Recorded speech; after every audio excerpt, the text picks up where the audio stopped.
ठीक है, good morning. अभी देखो लाइट्स तो गई हुई है सुबह 6:30-7 बजे से, तो अभी वापस 11 साढ़े 11 बजे तक की बात है कि वापस आएगी। तो अब देखते हैं, अगर आ गई तो फिर तुम ऑफलाइन आ जाना, और नहीं आई तो फिर घर से लेना फिर क्लास। ठीक है, ओके। हम यूनिट नंबर 8 स्टार्ट करते हैं, लॉ का। पढ़ भले ही घर से रहो, पर ऐसे मत करना कि भाई ठीक है घर पे हैं तो लेट गए सो गए, वैसी हरकत मत करना। ओके, यही सोच के बैठना कि जैसे क्लास में बैठ के पढ़ रहे होते वैसे ही पढ़ रहे हैं। यूनिट नंबर 8, बेलमेंट और प्लेज। आज हम बेलमेंट से चैप्टर जो है ना वो स्टार्ट करेंगे, और बेलमेंट का मतलब होता क्या है पहले अपन ये डिस्कस करेंगे। हालांकि मैंने तुमको पहले बता रखा है कि व्हाट इज बेलमेंट। एक एग्जाम्पल लेते हैं सिंपल कि बेलमेंट है क्या।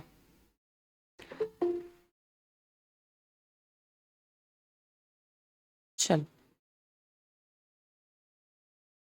तो बेलमेंट का मतलब होता क्या है कि सपोज मिस्टर ए ने, सेम एग्जाम्पल ले रही हूँ जो पहले भी लिया हुआ है ना, मिस्टर ए ने अपना स्कूटी सर्विस करने के लिए दे दिया XYZ प्राइवेट लिमिटेड को, और बोला कि मेरा स्कूटी ना सर्विस करके दो। तो मिस्टर ए ने अपनी स्कूटी सर्विस पे दे दी इस कंपनी को। अब ये कंपनी का काम क्या है? ये कंपनी का काम है कि कंपनी क्या करेगी, तुम एक काम करो, ये पैनल ऑन करो, फिर इधर से ऑन होएगा, इधर है पीछे स्विच।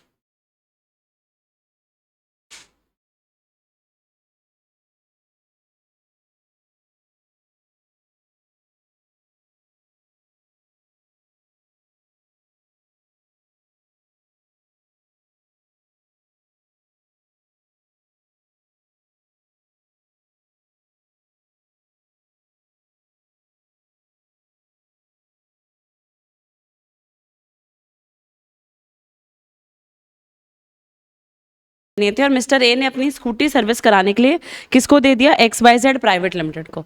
अब ये XYZ प्राइवेट लिमिटेड जो है ना, इसने बोला कि ठीक है मैं आपकी स्कूटी सर्विस करके दे दूंगा, 2 दिन लगेंगे। और जैसे ही स्कूटी का काम कंप्लीट हो जाएगा, सर्विस पूरी कंप्लीट हो जाएगी, उसके बाद क्या होगा, XYZ स्कूटी वापस डिलीवर कर देगा किसको? मिस्टर ए को। इसको हम कहते हैं बेलमेंट। इसको हम क्या कहते हैं? और इस बेलमेंट के लिए मिस्टर ए जो है ना, he will pay to XYZ, ये पे करेगा। तो बेलमेंट का मतलब क्या होता है? देखो सबसे इंपॉर्टेंट बात कि जो बेलमेंट है ना वो सिर्फ और सिर्फ गुड्स के लिए होता है। बेलमेंट सिर्फ किसका होता है? गुड्स का। जब एक पर्सन दूसरे पर्सन को गुड्स दे रहा होता है, जब मिस्टर ए XYZ को क्या दे रहा है? गुड्स दे रहा है फॉर सम पर्टिकुलर पर्पस, किसी पर्टिकुलर पर्पस को फुलफिल करने के लिए गुड्स दिए गए हैं। और अगर आपने गुड्स किसी पर्टिकुलर पर्पस को फुलफिल करने के लिए दिए हैं, तो ऐसे केस में जैसे ही पर्पस कंप्लीट हो जाएगा ना, पर्पस क्या था? स्कूटी सर्विस देना। जैसे ही वो कंप्लीट हो गया तो जो गुड्स है वो वापस किसको डिलीवर कर दिए जाएंगे? मिस्टर ए को। गुड्स वापस किसको दे दिए जाएंगे? मिस्टर ए को। तो इस केस में हम क्या बोलेंगे कि मिस्टर ए ने अपने गुड्स का बेलमेंट किया है XYZ को। मिस्टर ए ने अपने गुड्स का बेलमेंट किसको किया है? और मिस्टर ए जिसने गुड्स दिए हैं उसको हम कहते हैं बेलर, उसको हम क्या कहेंगे? और XYZ जो है उसको हम कहेंगे बेली। तो जो गुड्स दे रहा है उसको बोला जाएगा बेलर, और जिसको गुड्स रिसीव हो रहे हैं उसको हम क्या कहेंगे? बेली। अब जो बेलमेंट है ना वो पैसे के लिए भी हो सकता है और बिना पैसे के लिए भी हो सकता है। अगर बेलमेंट फॉर मनी हो रहा है, बेलमेंट किसके लिए हो रहा है? पैसे के लिए, तो उसको हम कहते हैं नॉन ग्रेट्यूशियस बेलमेंट। क्या बोलते हैं इसको हम? नॉन ग्रेट्यूशियस। और अगर बेलमेंट जो है, मेरी आवाज प्रॉपर आ रही ना ऑनलाइन? एक बार मुझे कंफर्म कर दो कि मेरी आवाज ओके है ना? ठीक है, बीच में भी कोई लैग और कुछ भी नहीं हो रहा है ना? फाइन, ठीक है। तो अगर बेलमेंट है और बेलमेंट पैसे के लिए हो रहा है तब तो वो नॉन ग्रेट्यूशियस है। और बेलमेंट अगर बिना पैसे के हो रहा है, जैसे अभी जो मैंने एग्जाम्पल लिया ना स्कूटी का, वो कौन सा एग्जाम्पल है? वो एग्जाम्पल है बेलमेंट हो रहा है पैसे के लिए, स्कूटी सर्विस पे दे रही हो तो पैसे देने पड़ेंगे, तो उसको नॉन ग्रेट्यूशियस कहते हैं।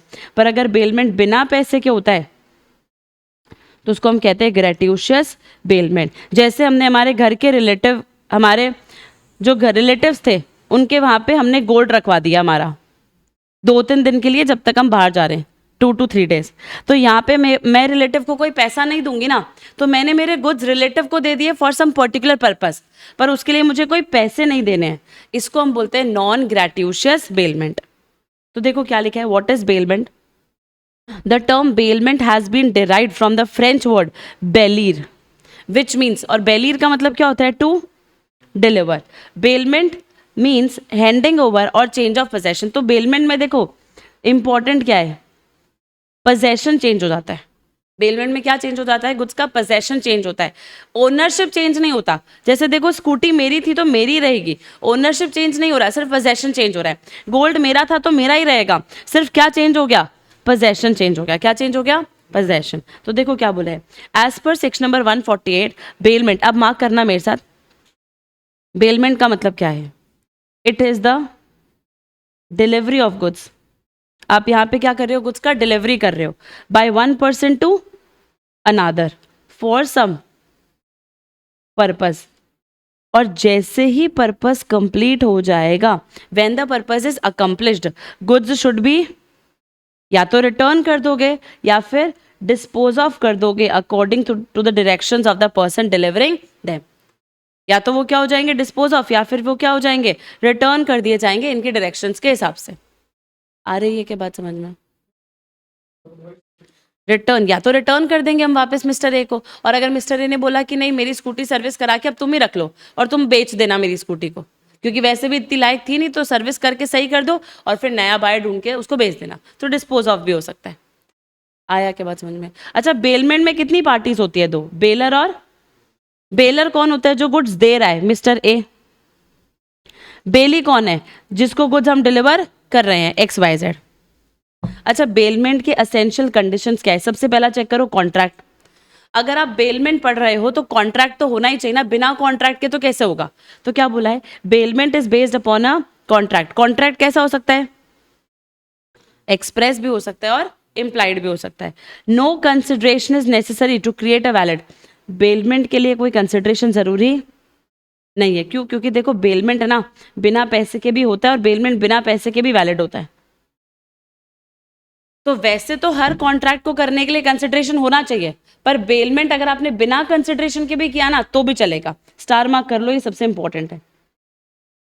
सेकेंड कंडीशन क्या है? गुड्स का डिलीवरी होना चाहिए। डिलीवरी, अब डिलीवरी 3 तरीके का होता है, अपन ने सेल ऑफ गुड्स एक्ट में पढ़ा था, एक्चुअल, कंस्ट्रक्टिव और सिंबॉलिक। पर यहाँ पे 2 ही डिलीवरी लिखा है, एक्चुअल और कंस्ट्रक्टिव। तो देखो क्या बोला है, it involves the delivery of goods from one person to another for some purpose, कि आपने गुड्स को डिलीवर किया है एक से दूसरे को किसी ना किसी पर्पस के लिए।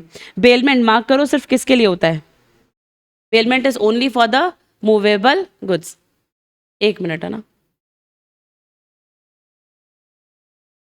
कंस्ट्रक्टिव डिलीवरी का मतलब है डिलीवरी आपने किया है कुछ तो ऐसा करके विच इज इक्वल टू, कि गुड्स किसके पोजेशन में आ गए?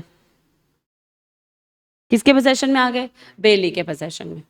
तो ऐसे केस में हम उसको क्या बोलते हैं? Constructive delivery. जैसे delivery of the key of the car to a workshop dealer for repair of the car. मैंने वर्कशॉप वाले को कहा कि उधर देखना, उधर लग जाएगा क्या चार्जर हटा के?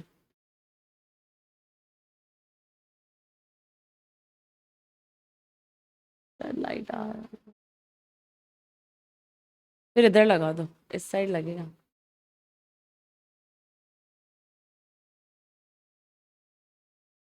इस पे लगा दो, ये ना।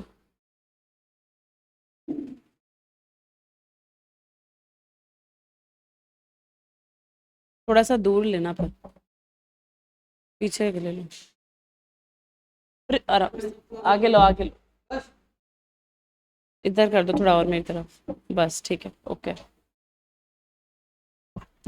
गेट बंद कर दो भले।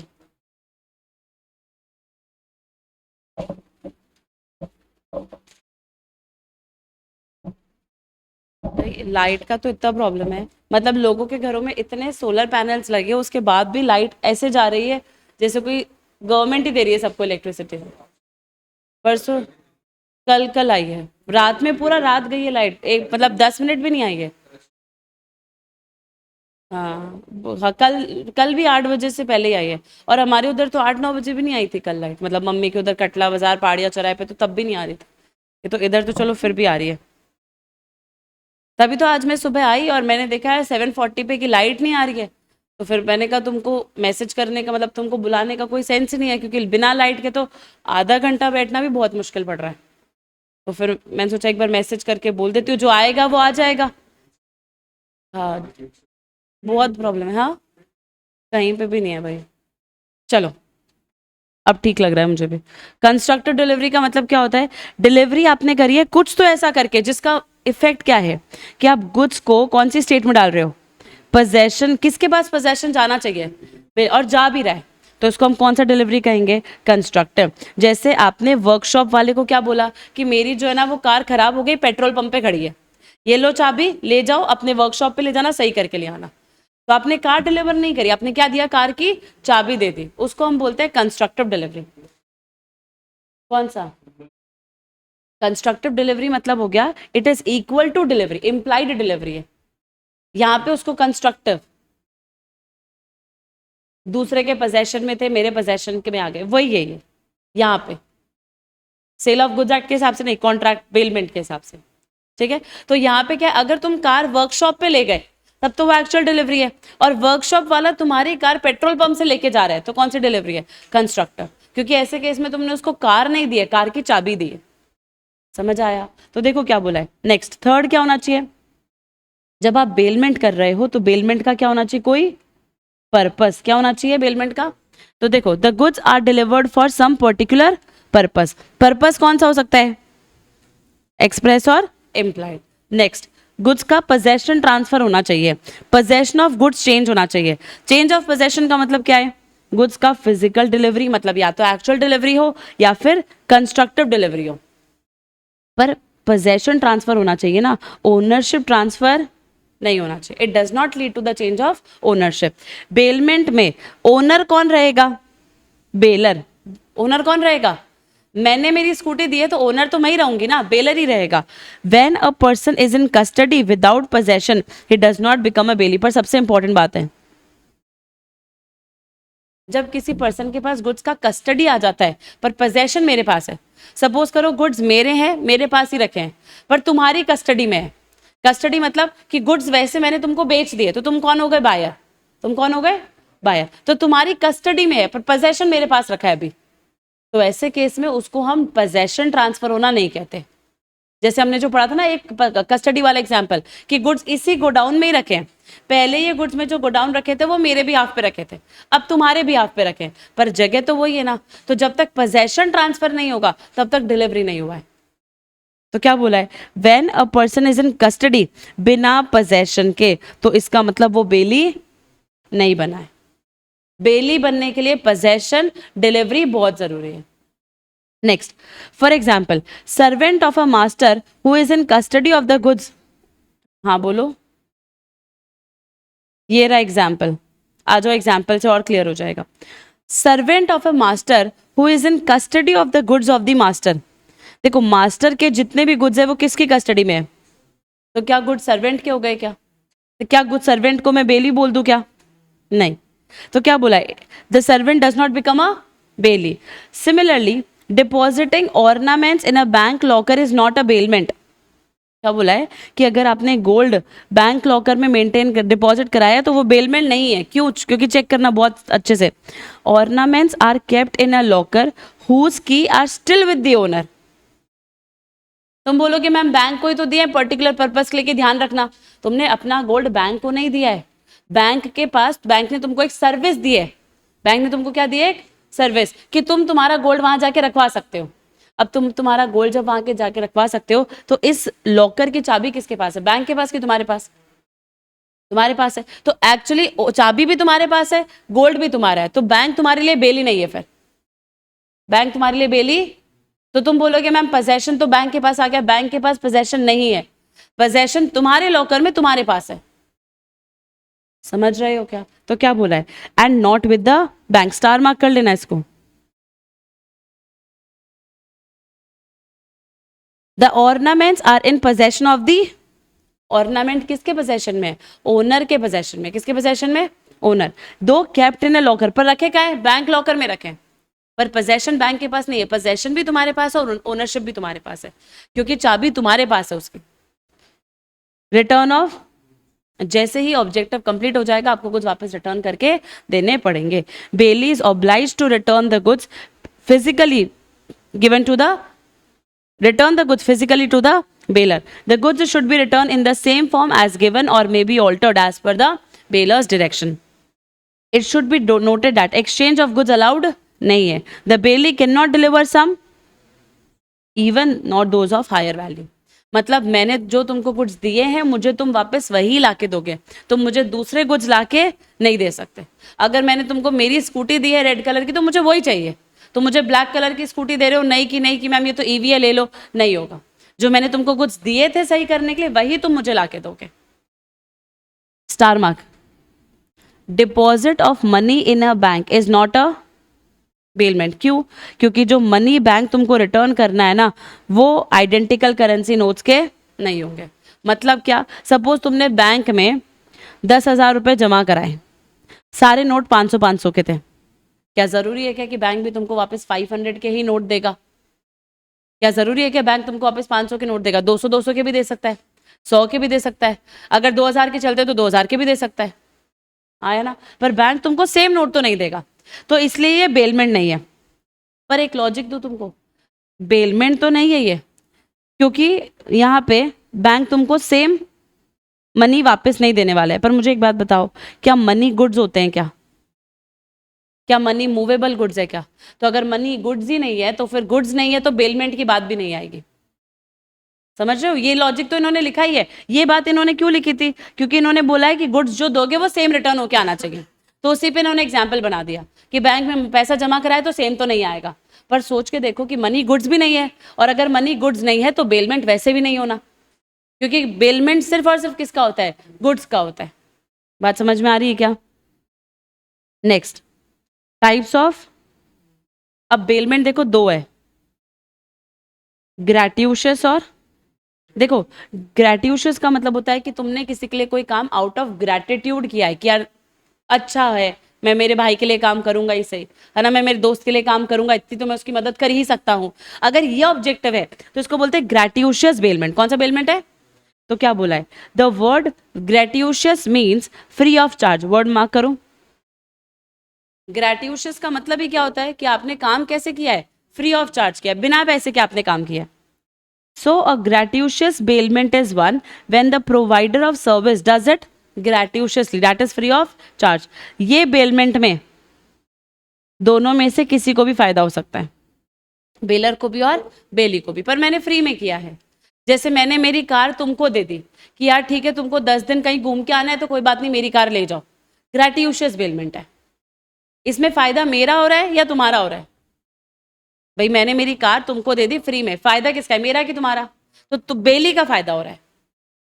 ठीक है क्या यहाँ तक? सेकंड, मैंने मेरी कार तुमको रेंट पे दे दी कि यार 10 दिन मेरी गाड़ी फ्री पड़ी है, तुम टूरिस्ट का काम करते हो, टूरिज्म का, तो मेरी गाड़ी ले जाओ, तो मैंने तुमको रेंट पे दे दी गाड़ी। तो इसको मैं क्या बोलूंगी, किसका फायदा? तुम्हारा कि मेरा? मेरा, बेलर का फायदा है। तो जो ग्रेट्यूशियस बेलमेंट है ना उसमें दोनों में से किसी का भी फायदा हो सकता है, बेलर का भी और बेली का भी। It depends on contract. समझ आ रहा है सबको? Next, non gratuitous bailment. Rent pay नहीं दिया, ऐसे ही दिया कि तुम टूरिज्म के लिए ले जाओ, मेरी गाड़ी 10 दिन फ्री पड़ी है, ठीक है। Non gratuitous bailment, it means where both the parties get सम।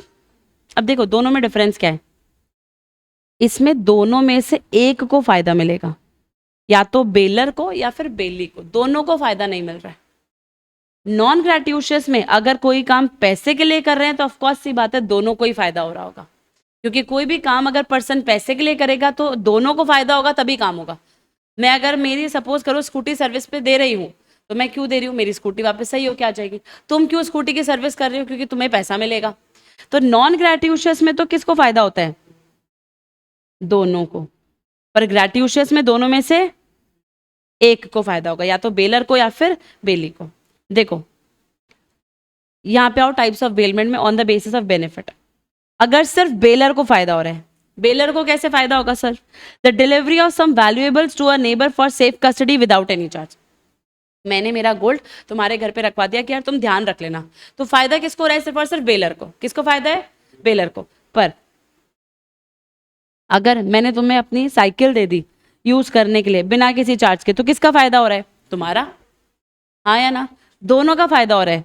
घड़ी दे दी रिपेयर के लिए, और घड़ी दे दी रिपेयर के लिए is a non gratuitous bailment, और ऊपर वाले दोनों एग्जाम्पल इज ग्रेटिशियस बेलमेंट, जहां पे या तो बेलर को फायदा होगा या फिर बेली को फायदा होगा।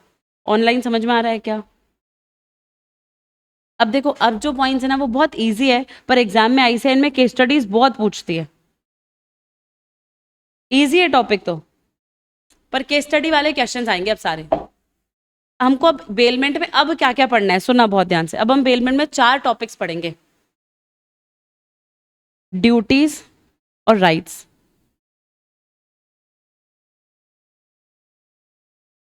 बेलर का ड्यूटी, अच्छा पहले अपन करते हैं बेली का ड्यूटी।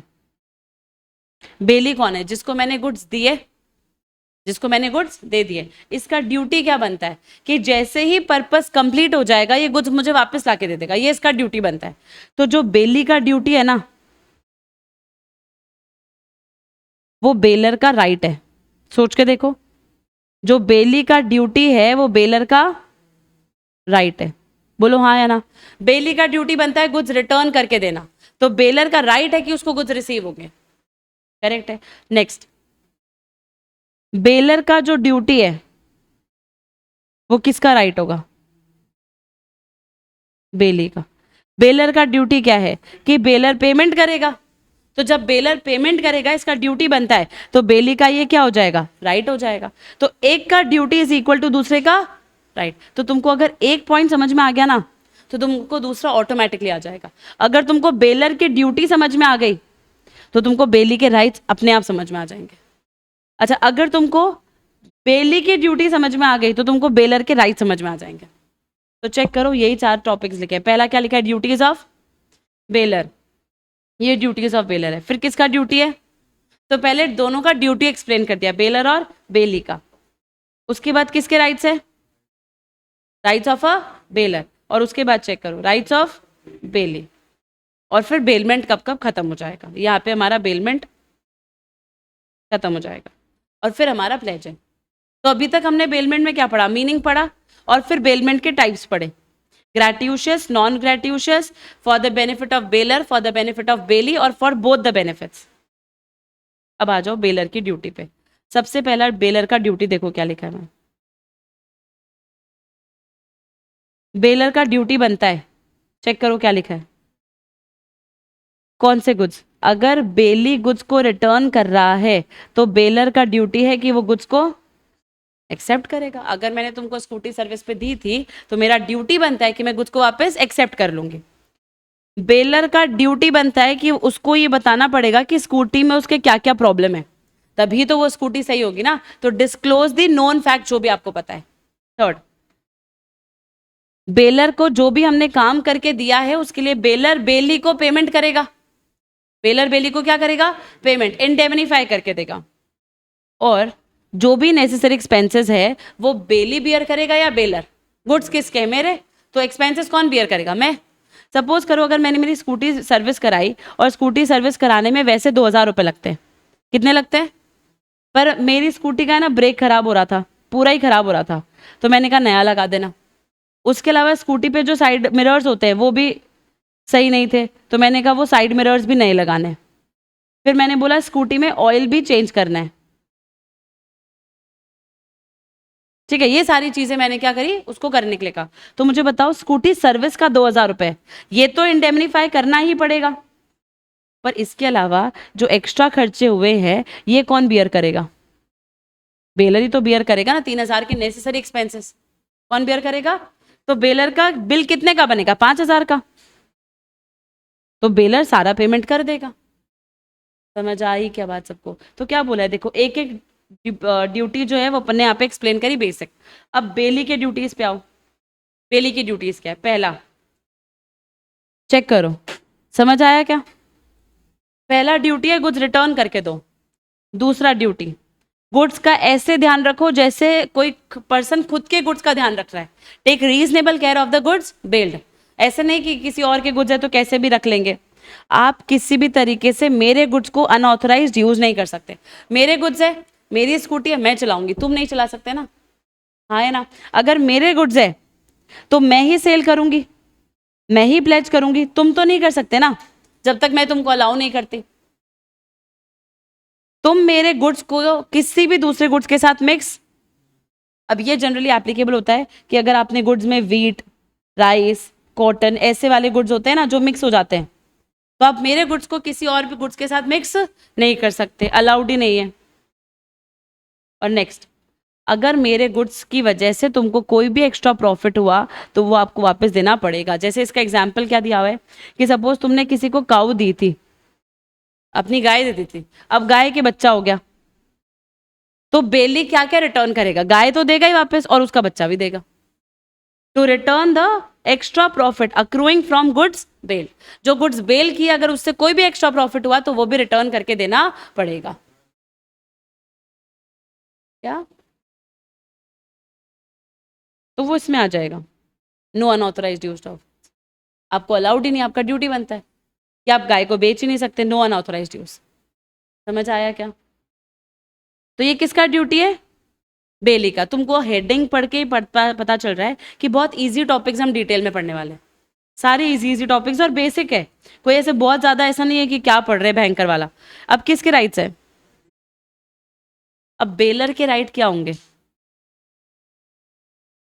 जो बेली की ड्यूटी है, जो बेली की, वो बेलर के राइट्स है। चेक करें। पहला, गुड्स वापस मांगेगा, आया ना। बेली का ड्यूटी है गुड्स रिटर्न करके देगा, इसका राइट क्या है? गुड्स वापस मांगने का। अगर बेली ने गुड्स का अनऑथराइज्ड यूज किया तो केस फाइल कर सकता है। क्या कर सकता है? केस फाइल कर सकता है। जो भी बेली का ड्यूटी बनता था, अगर उसने अपनी ड्यूटीज के हिसाब से काम नहीं किया तो हम उस पर केस फाइल कर सकते हैं। तो तुमको लगेगा सेकंड और थर्ड में डिफरेंस क्या है? थर्ड में है जिसने भी गलत तरीके से उसके गुड्स को यूज किया उस पर केस फाइल कर सकते हैं, किसी पर भी, थर्ड पार्टी पर भी। और यहां पे सिर्फ किस पर लिखा है? तो अब ये वाला जो पॉइंट है ना, ये चेक करो, ये सारी ड्यूटीज को कवर कर लेगा कि बेली का जितना भी ड्यूटी है अगर उसने वो सही से नहीं किया तो बेलर उसकी किसी भी ड्यूटी को करवाने के लिए केस फाइल कर सकता है। सारी ड्यूटीज कवर हो गई इसमें, चेक करो। Next, right to claim. अगर बेली की वजह से बेलर को कोई नुकसान हुआ तो वो डैमेजेस भी क्लेम कर लेगा। बेली की वजह से किसको नुकसान हुआ? बेलर को। तो वो क्या क्लेम करेगा? कंपनसेशन। और बेलर चाहे तो, सबसे इंपॉर्टेंट राइट है, बेलर चाहे तो बेलमेंट को खत्म भी कर सकता है अगर उसको लगता है कि अब उसको बेलमेंट नहीं करना। बेलर को लगता है कि यार उसके गुड्स जो है वो सही से रिपेयर नहीं हो रहे, काम जो है वो सही से नहीं हो रहा, तो वो क्या करेगा? गुड्स बेलमेंट को टर्मिनेट, खत्म कर देगा।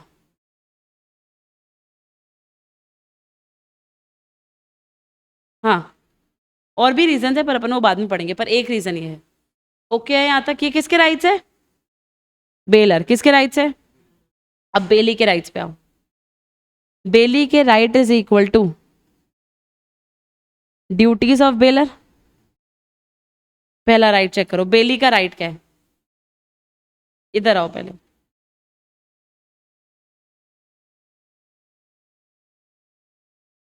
Right to claim necessary expenses. अगर 3,000 रुपए एक्स्ट्रा लगे हैं साइड मिरर्स में तो वो सारे खर्चे कौन मांगेगा? बेली मांगेगा। किससे? बेलर से। पहला पॉइंट क्लियर है। Second, right to claim compensation. अगर आपने गुड्स में नॉन फैक्ट डिस्क्लोज नहीं किए, तुमको पता था कि तुम्हारे गुड्स में दिक्कत क्या है और तुमने फिर भी डिस्क्लोज नहीं किया, तो उसके लिए वो क्या क्लेम करेगा? कंपनसेशन। राइट टू इंडेमनिटी, मतलब बेलर का ड्यूटी बनता है, हमने पढ़ा था बेलर के ड्यूटी में, बेलर का ड्यूटी है कि वो इंडेमनीफाई करके देगा बेली को। तो अगर बेलर इंडेमनीफाई करके देगा तो बेली का राइट है कि वो पैसा मांगेगा, indemnity. Next, right to deliver the goods to any one of the.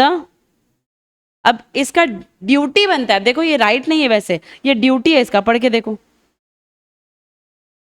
Rights of a बेली अपन पढ़ रहे हैं कि बेली को गुड्स रिटर्न करके देने हैं, तो ये राइट है कि ड्यूटी है? पर उन्होंने राइट लिखा है। अब राइट क्यों लिखा है? क्योंकि यहाँ पे जॉइंट बेलर्स है। एक ही गुड्स को जो बेलमेंट पे आया है ना, उसके 4 बेलर्स है। तो मेरा ड्यूटी तो ये है कि मैं गुड्स रिटर्न करूंगी, पर किसको रिटर्न करूंगी? किसी को भी, मेरी इच्छा है, और किसी को भी रिटर्न कर दूंगी, तो ये मेरा राइट हो गया। मेरा क्या है? राइट है कि मैं चारों में से एक को भी अगर मैंने गुड्स वापस रिटर्न कर दिए तो इट इज इक्वल टू कि गुड्स रिटर्न्ड है। ये मेरा राइट हो गया। आया क्या समझ में? और नेक्स्ट राइट ऑफ लीन आएगा, एक पर्टिकुलर लीन है और एक जनरल लीन है, पढ़ेंगे जब बताऊंगी। आया क्या समझ में? What is lien? पढ़ा था हमने। Unpaid seller right of lien exercise करता है कब? जब तक पोजेशन उसके पास है। तो सोच के देखो, बेलमेंट के केस में पोजेशन किसके पास है? बेलर या बेली? बेली। और अगर बेलर ने पेमेंट नहीं किया, अगर बेलर ने पेमेंट, तो bailee can exercise the right of lien. Bailee can exercise the right of lien. Online समझ में आ रहा है क्या? तो बेली के पास में 2 राइट्स है, जनरल लीन का भी राइट्स है और पर्टिकुलर लीन का भी राइट है। अब what is general, what is particular, वो बाद में पढ़ेंगे, पर लीन का राइट तो है। जब तक कौन पेमेंट नहीं कर देता, बेलर पेमेंट नहीं कर देता, तब तक बेली क्या करेगा? राइट ऑफ लीन एक्सरसाइज करेगा। ओके है क्या यहां तक? कोई दिक्कत? अब आ जाओ, एक एक ड्यूटी, एक एक राइट डिटेल में पढ़ेंगे। सबसे पहला, बेलर का ड्यूटी। किसका ड्यूटी है? बेलर का ड्यूटी।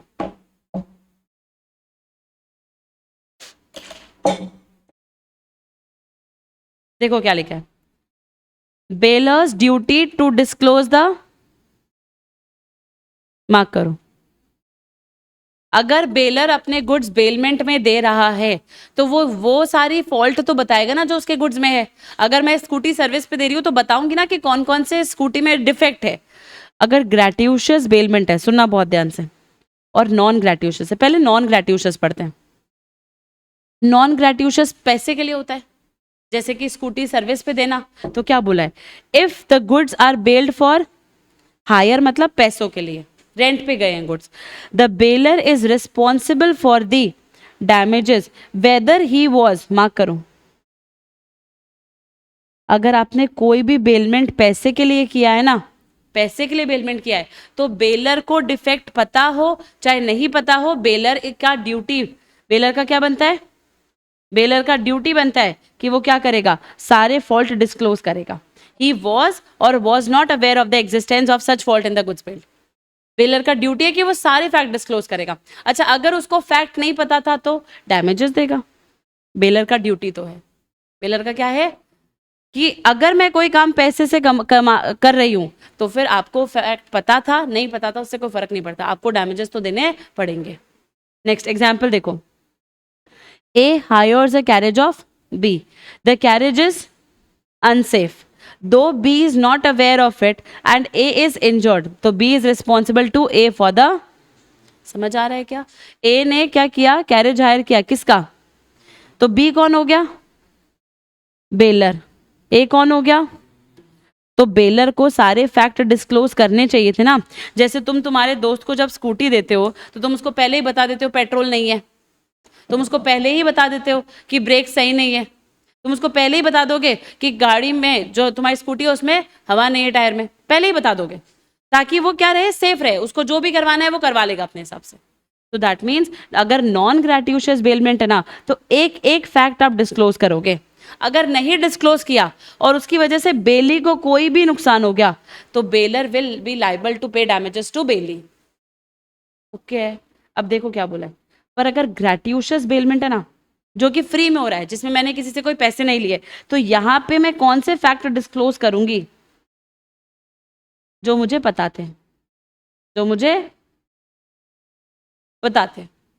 अगर मुझे कुछ नहीं पता था और मैंने तुमको डिस्क्लोज भी नहीं किया तो क्या मैं डैमेजेस पे करने के लिए लाइबल हूं? नहीं। देखो क्या लिखा है, the bailor is bound to disclose to the bailee. पढ़ो क्या लिखा है इसमें, एक बार रीड करो एक बार। किसका ड्यूटी पढ़ रहे हैं? क्या ड्यूटी है?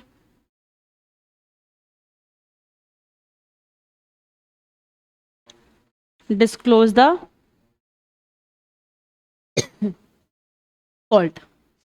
दो तरीके के बेलमेंट है, ग्रेटियूशस और ग्रेटियूशस के केस में हम क्या मांगेंगे उससे, कौन से फॉल्ट डिस्क्लोज करवाना चाहेंगे, जिसके बारे में उसको पता है, he is aware and interferes, जिससे वो अपना स्कूटी ढंग से नहीं चला पा रहा है। अगर आप उसको बताओगे नहीं कि पेट्रोल खत्म हो गया, आप उसको बताओगे नहीं कि ब्रेक खराब है, तो वो स्कूटी सही से नहीं चला पाएगा ना। सेकंड, आपके नहीं बताने की वजह से उसको कोई एक्स्ट्राऑर्डिनरी रिस्क हो गया। अगर आप उसको नहीं बताओगे कि ब्रेक सही नहीं है, तो फिर उसको रिस्क बहुत ज्यादा हो जाएगा ना, एक्स्ट्राऑर्डिनरी रिस्क हो जाएगा, तो आप क्या पे करोगे उसको, damages, duty to pay damages. Non ग्रेटियूशियस bailment के केस में आपको सारी चीजें डिस्क्लोज करनी पड़ेगी, ही इज अवेयर और नॉट। आपको क्या देना पड़ेगा, डैमेजेस देने पड़ेंगे, लाइबल टू पे डैमेजेस।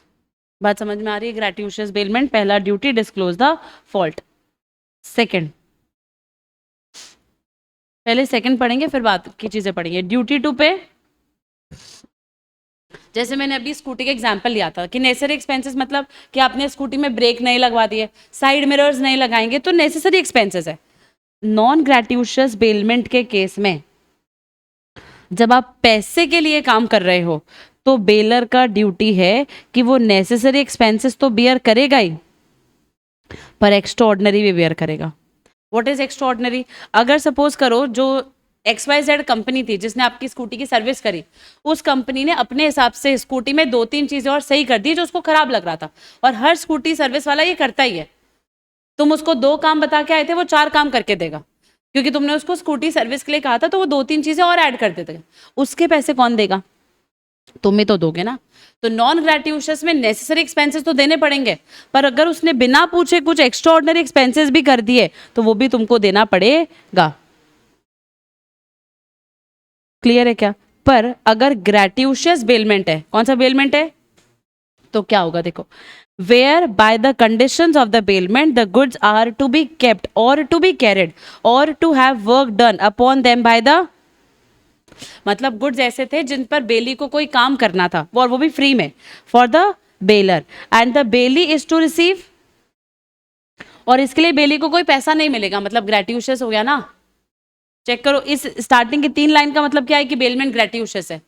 बेली को कोई काम करना था बेलर के लिए, पर उसके लिए उसको कोई पैसा नहीं मिल रहा है, दैट इज ग्रेटियूशियस बेलमेंट। अब काम की बात लिखी है, तो बेलर उसको क्या पे करेगा, the necessary expenses incurred by him, और मार्क करना, any extraordinary expenses incurred by him for the purpose of, मतलब नेसेसरी भी देगा और एक्स्ट्राऑर्डिनरी भी देगा, और नॉन ग्रेटियूशियस में भी दोनों देगा, नेसेसरी भी और। अब एग्जाम्पल चेक करो और क्लैरिटी मिलेगी। ए ने एक टैक्सी हायर करी from B for the purpose of going to Gurgaon from Noida. A ने रेंट पे लिए ना, किससे, तो बी कौन हो गया, बेलर, ए कौन हो गया, bailee. During this journey a major defect occurred in the engine. A had to pay 5,000 rupees as repair charges. भाई ए ने अपनी जेब से कितने रुपए दे दिए, 5,000 रुपए दे दिए, क्योंकि इंजन खराब निकला। These are the कौन से expenses and it is the bailor's duty to bear such expenses. समझ आ रहा है क्या। अगर इंजन ए ने सही करा दिया तो उसका पैसा ए अपनी जेब से क्यों देगा, और अगर एक बार का दे भी दिया तो ए वापस रिकवर करेगा बी से, क्योंकि गाड़ी मेरी थोड़ी है, तो इंजन के पैसे मैं क्यों दूंगी, खराब हो गया तो ठीक मैं करा दूंगी, पर पैसा तो तुमसे वापस रिकवर करूंगी ना। तो क्या बोला है, हाउ एवर, अब सुनना, यूजुअल एंड ऑर्डिनरी एक्सपेंसेस जैसे कि पेट्रोल, टोल टैक्स, वो कौन बियर करेगा, बेली। क्यों, अब तुम बहुत ध्यान से समझना, लैंग्वेज में तुमको सिर्फ लैंग्वेज में कंफ्यूजन है और कुछ भी नहीं है यहाँ पे। ग्रेटियूशियस बेलमेंट, नॉन ग्रेटियूशियस बेलमेंट। ग्रेटियूशियस बेलमेंट के केस में लिखा है कि आप कौन से एक्सपेंसेस दोगे, नेसेसरी भी दोगे, और नॉन ग्रेटियूशियस में सिर्फ नाम किसका लिखा है, एक्स्ट्रा ऑर्डिनरी का ना, नेसेसरी का नाम नहीं लिखा है नॉन ग्रेटियूशियस में। चेक करो सिर्फ कौन से एक्सपेंसेस लिखे हैं, अब तुम ये जो टैक्सी हमने रेंट पे लिया ना, उसी का एग्जाम्पल लो। जब हम कोई भी टैक्सी रेंट पे लेते हैं तो हमको पेट्रोल के पैसे देने पड़ते हैं क्या? पेट्रोल के पैसे नहीं देने पड़ते, नहीं तो फिर तुमको क्या बात के पैसे, तुम किस बात के पैसे अलग से देने पड़ेंगे क्या पेट्रोल डीजल भरवाने के? नहीं। टोल का पैसा जनरली नहीं देना पड़ता, अगर देना पड़ेगा तो फिर वो एक अलग केस हो गया, वो सामने वाला ड्राइवर कहता है कि टोल के पैसे भैया आपके लगेंगे, वो स्पेसिफिकली कहेगा आपको। और अगर वो नहीं कह रहा है तो फिर टोल का पैसा वो देगा। ठीक है, अपने यहाँ पे तो क्या होता है, जनरली टोल का पैसा जिसने टैक्सी रेंट पे ली है वही देता है। पर मान लो टैक्सी का ना तो अपन पेट्रोल का पैसा दे रहे, ना ही अपन टैक्सी साफ करवाने का पैसा दे रहे, ना ही अपन टोल का पैसा दे रहे। क्यों नहीं दे रहे? क्योंकि मैंने उसको ऑलरेडी टैक्सी का रेंट दे दिया है, which include all the necessary expenses. सोच के देखो, जो मैंने टैक्सी का रेंट का पैसा दिया, it includes all the necessary expenses जो हमको देने चाहिए थे। उसमें पेट्रोल इंक्लूडेड हो गया, उसमें ड्राइवर का जो पैसा देना था वो इंक्लूड हो गया, उसके अलावा उसमें टोल देना था वो इंक्लूड हो गया, अगर बीच में कहीं पे सपोज हमने गाड़ी साफ करवाई तो वो भी इंक्लूड हो गया। मतलब मैं उसके गाड़ी साफ कराने के कोई एक्स्ट्रा पैसे नहीं दे रही हूँ, उसने डीजल भरवाया, मैं उसके कोई एक्स्ट्रा पैसे नहीं दे रही हूँ। तो वो किस में इंक्लूड हो गया? वो ऑलरेडी इंक्लूड हो गया ना उसके रेंटल चार्जेस में। तो इसीलिए नॉन ग्रेट्यूशियस में क्या बोला है कि आपको नेसेसरी एक्सपेंसेस अलग से नहीं देने पड़ते, क्योंकि वो आपके सर्विस अमाउंट में इंक्लूड हो चुका है। इसीलिए वहां पे नेसेसरी एक्सपेंसेस लिखा ही नहीं है, वहां पे सिर्फ क्या लिखा है, कौन से एक्सपेंसेस देने पड़ेंगे। पर अगर इसी गाड़ी पे इंजन खराब हो गया तो एक बार का इंजन का पैसा मैंने दे दिया, पर जो एक्चुअली गाड़ी का ओनर होगा उससे मैं पैसा रिकवर करूंगी ना, दैट इज एक्स्ट्राऑर्डिनरी एक्सपेंसेस। तो क्या बोला है, ग्रेट्यूशियस बेलमेंट में तो नेसेसरी और एक्स्ट्राऑर्डिनरी दोनों पैसे लिए जाएंगे। नॉन ग्रेट्यूशियस में भी पैसे तो दोनों ही लिए जाते हैं, दोनों ही लिए जाते हैं, पर नेसेसरी एक्सपेंसेस हमारे सर्विस चार्जेस में इंक्लूड हो जाते हैं। नेसेसरी एक्सपेंसेस किस में इंक्लूड हो जाते हैं? सर्विस रेंटल में इंक्लूड हो गया। तो सिर्फ अलग से क्या देना पड़ेगा अगर कोई एक्स्ट्राऑर्डिनरी खर्चा हुआ तो। बाकी अगर लॉजिकली सोचोगे तो दोनों में दोनों खर्चे देने पड़ते हैं, लिखने का तरीका बदलना है बस। आया क्या? ऑनलाइन क्लियर है क्या? बोलो, ऑनलाइन स्टूडेंट्स। थर्ड,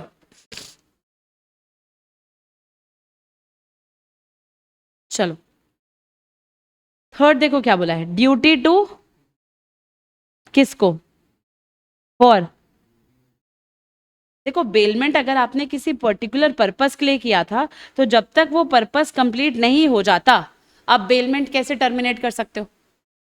जब तक वो पर्पस कंप्लीट नहीं होगा तब तक आप बेलमेंट टर्मिनेट नहीं कर सकते। अगर मैंने कोई गाड़ी रेंट पे ली थी फॉर 1 वीक पैसे देके, तो जब तक 1 वीक कंप्लीट नहीं होगा तब तक बेलमेंट कंप्लीट नहीं होगा। पर तुम मेरे पास 3 दिन में ही आ गए कि मैम लाओ गाड़ी दे दो, हमको बेलमेंट खत्म करना है, तो मेरे पास 3 दिन में आ गए तुम्हारी गाड़ी मांगने के लिए, तो तुम एज अ बेलर बेलमेंट को क्या कर रहे हो? टर्मिनेट कर रहे हो। तो क्या बोला है देखो, बेलमेंट कब टर्मिनेट होगा?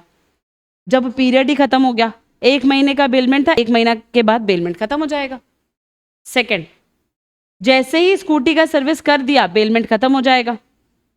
और कैसे बेलमेंट खत्म हो सकता है? Bye notice. बाय बेलमेंट 1 हफ्ते का था, तुम 3 दिन बाद ही आ गए कि लाओ मैम मेरी कार दे दो, तो बेलमेंट खत्म बाय नोटिस। हाँ या ना? क्या कॉन्ट्रैक्ट का ब्रीच हो गया, डैमेजेस क्लेम कर लेंगे। 1 हफ्ते का कॉन्ट्रैक्ट था, आपने बीच में तोड़ दिया तो breach of contract damages claim करेंगे। कॉन्ट्रैक्ट तो तोड़ ही सकते हैं ना, कॉन्ट्रैक्ट करते ही तोड़ने के लिए। समझ में आ रहा है क्या? तो कॉन्ट्रैक्ट तो कर सकते हैं पर कॉन्ट्रैक्ट में क्या करेंगे हम? डैमेजेस क्लेम कर सकते हैं। यहां तक समझ आ रहा है? अच्छा, इसके बाद कॉन्ट्रैक्ट था 1 हफ्ते का, कितने दिन में कर दिया कैंसिल? तो 3 दिन बाद। इसको हम बोलते हैं प्री मेच्योर टर्मिनेशन। क्या बोलते हैं इसको हम? बाय नोटिस, कि आपने नोटिस देके प्री मेच्योर टर्मिनेशन कर दिया। तो अब चेक करो ऊपर पॉइंट क्या लिखा था।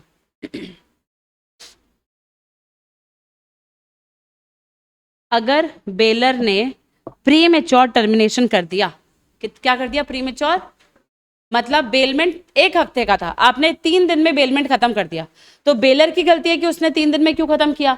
तो वो नुकसान की भरपाई करके देगा किसको? For premature termination. तो क्या बोला है? The baler must compensate the, baler किसको कंपनसेट करेगा? फॉर द लॉस और damage suffered by the belly that is in excess of the benefit suppose करो आपने उसको 3 दिन के काम के पैसे दिए 10,000 रुपए, कितने रुपए दिए, और उसने खर्चा कर दिया था 15,000 रुपए का, तो वो कितने रुपए एज अ डैमेजेस मांगेगा? 5,000 रुपए। फायदा तो उसको 10,000 का मिला, खर्चा उसकी जेब से 15 का हो गया, तो वो 5,000 रुपए तुमसे एज अ डैमेजेस मांग लेगा। आया क्या समझ में?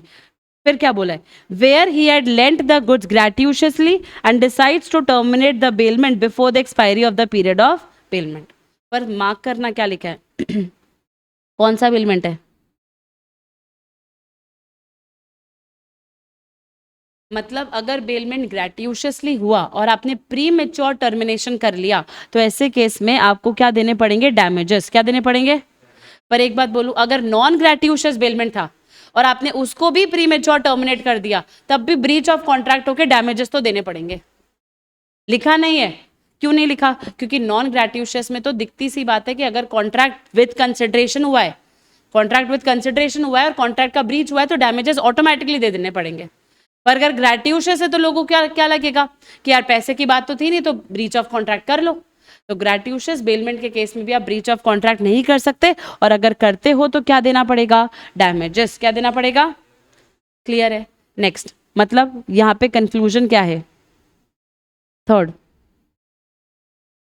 Indemnify bailee for premature termination।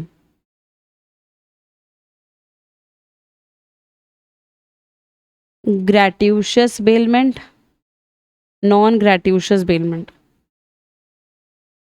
क्या पे करना पड़ेगा? डैमेजेस। कितना देना पड़ेगा damages? In excess of benefit. जितना बेनिफिट मिला है ना, उससे ज़्यादा अगर आपका खर्चा आ गया तो आपको क्या देने पड़ेंगे? डैमेजेस देने पड़ेंगे। और नॉन ग्रेट्यूशियस में तो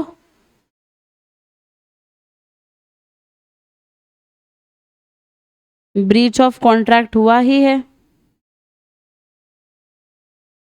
तो आपको क्या देना पड़ेगा? पर इसको मैं कट कर रही हूं क्योंकि ये बात बुक में नहीं लिखी है, ये फॉर कॉन्सेप्ट है, मैं यहाँ पे लिख देती हूँ, पर नहीं लिखना है, पर अगर केस स्टडी आती है तो लिखना है। ठीक है, ये कॉन्सेप्चुअल क्लैरिटी के लिए मैंने बताया कि नॉन ग्रेट्यूशियस में अगर प्री मेच्योर टर्मिनेशन होता है तो ब्रीच ऑफ कॉन्ट्रैक्ट होगा और हम क्या क्लेम कर सकते हैं? डैमेजेस। नेक्स्ट, बेलर का क्या रिस्पॉन्सिबिलिटी है? किसके लिए? बेली के लिए। पहला क्या बोला है? Indemnify for the loss which the bailee may sustain by reason that the bailor was not entitled to make the. अच्छा, क्या बोला है? बेलर क्या नहीं कर सकता था? बेलमेंट नहीं कर सकता था। क्यों? हो सकता है जो बेलर है वो एक्चुअली गुड्स का ओनर नहीं है। बेलर गुड्स का ओनर, तो अगर बेलर गुड्स का ओनर नहीं है तो क्या वो बेलमेंट कर सकता है? और अगर वो बेलमेंट नहीं कर सकता तो इसकी वजह से बेली को नुकसान हुआ, और अगर बेली को नुकसान हुआ तो बेलर बेली को नुकसान की भरपाई करके देगा। और to receive back the goods, या फिर बेलर को अब गुड्स वापस रिसीव करने का राइट नहीं है। क्यों? क्योंकि वो ट्रू ओनर नहीं है। वो कौन नहीं है? True owner. देखो लिखा है डिफेक्टिव टाइटल। किसका टाइटल डिफेक्टिव है? बेलर का। अगर टाइटल डिफेक्टिव है तो bailor will indemnify for the loss caused to bailee. आया ना? अगर स्कूटी मेरी नहीं है तो मैं तुम्हें सर्विस पे अगर करने के लिए दे भी रही हूँ, अगर मैं तुमको स्कूटी सर्विस करने के लिए दे भी रही हूँ तो मैंने तुमको स्कूटी सर्विस करने के लिए दे दिया और फिर मैंने बाद में मना कर दिया कि मैं तो पैसे नहीं दे रही क्योंकि स्कूटी मेरी नहीं है, तो क्या तुम मुझसे डैमेजेस क्लेम कर सकते हो क्या? हाँ। क्या मैं तुमको इंडेमनीफाई करूंगी क्या for any loss that you have incurred? हाँ। बात समझ आ रही है क्या? Next, it is the duty of the baler. देखो बेलर का ड्यूटी बनता है कि उसको गुड्स वापस मिलेंगे। अब ये ड्यूटी है कि ये राइट है? उसको गुड्स वापस मिलने चाहिए बेलर को, ये ड्यूटी है कि ये राइट है? सोच के देखो। बेलर मैं हूं, मैंने अपनी स्कूटी तुमको दे दी, ये मेरा ड्यूटी है कि मेरा राइट है कि मेरे को गुड्स वापस मिलेंगे? राइट है ना? पर लैंग्वेज देखो कितना अजीब सा लिखा है। It is the duty of the bailor to receive back the goods when the bailee returns them after the time of bailment has expired और the purpose of bailment has been accomplished.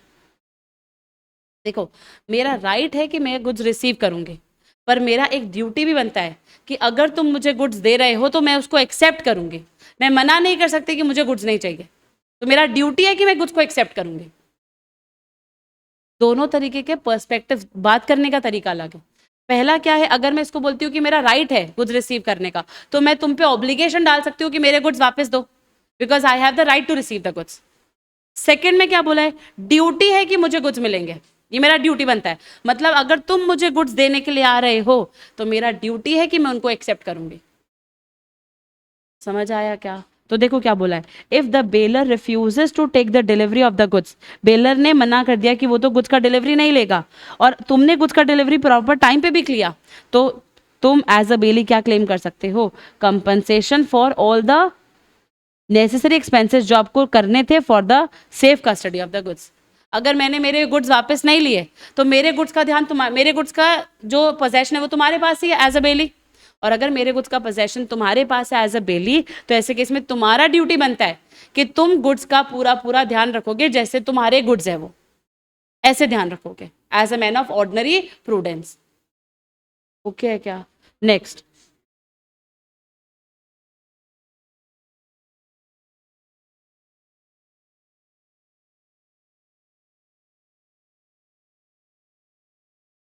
अगर बेली ने सारा पूरा ध्यान रखा है और बेली की कोई गलती नहीं है तो बेलर, क्योंकि बेलर ही तो डिफॉल्ट कर रहा है ना गुड्स को रिसीव नहीं करके, पर बेली ने ही इग्नोरेंट बिहेवियर कर दिया तो फिर बेली बियर करेगा।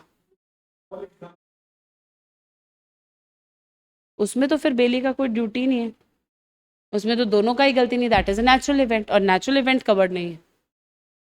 ओके, नेक्स्ट फोर्थ, क्या था फोर्थ पॉइंट का हेडिंग पढ़ो, क्या लिखा था, bailor's responsibility to,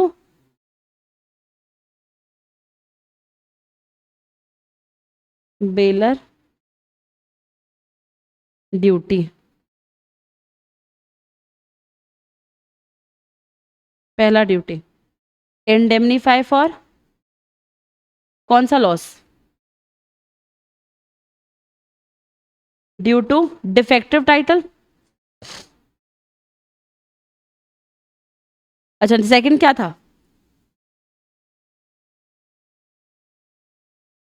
duty to receive goods, वो मना नहीं कर सकता कि मैं तो गुड्स नहीं लूंगा, और अगर मना कर दिया तो bailee will bear necessary expenses and recover it from, और ये पैसा वो किससे बियर करेगा, बेलर, किससे रिकवर करेगा, आया क्या समझ में? तो ये चार किसका ड्यूटी है, बेलर का, किसका ड्यूटी है, वापस चेक करो, पहला क्या बोला है, डिस्क्लोज, क्या डिस्क्लोज करना पड़ेगा, फॉल्ट, मतलब अगर ग्रेटियूशियस है, बिना पैसे के है, तो वो फैक्ट जो आपको पता थे, नॉन ग्रेटियूशियस है तो सारे, अगर एक्सपेंसेस है तो ग्रेटियूशियस में, लैंग्वेज में बात करूं तो लैंग्वेज में तो ग्रेटियूशियस में लिखा है नेसेसरी प्लस एक्स्ट्रॉर्डनरी, और नॉन ग्रेटियूशियस में लिखा है एक्स्ट्रॉर्डनरी, पर अगर वैसे सोचोगे तो सारे एक्सपेंसेस देने पड़ते हैं। नेक्स्ट, इंडेमनीफाई बेली फॉर, अगर ग्रेटियूशियस बेलमेंट और प्री मेच्योर टर्मिनेशन कर दिया तो डैमेजेस देने पड़ेंगे, जितना बेनिफिट मिला है उससे ज्यादा अगर आपको नुकसान हो रहा है। नॉन ग्रेटियूशियस है तो वैसे कुछ लिखा नहीं है, पर कॉन्ट्रैक्ट का ब्रीच हुआ है और डैमेजेस क्लेम कर सकते हैं। और क्या ड्यूटी है, अगर बेलर का टाइटल डिफेक्टिव निकला तो नुकसान की भरपाई करके देंगे, और अगर बेलर ने गुड्स रिसीव करने के लिए मना कर दिया तो बेली उन गुड्स का ऐसे ध्यान रखेगा जैसे वो उसके खुद के गुड्स है, और जितना भी नेसेसरी एक्सपेंसेस आएगा वो किससे रिकवर कर लेगा, बेलर से, किससे। अब एक पेज निकालो, क्या करना है तुमको, देखो एक पिन पेज लेना है, एक पिन पेज पे 4 पेजेस हो गए, ये फर्स्ट पेज है सपोज, जैसे ये एक पिन पेज, मतलब ये हो गया,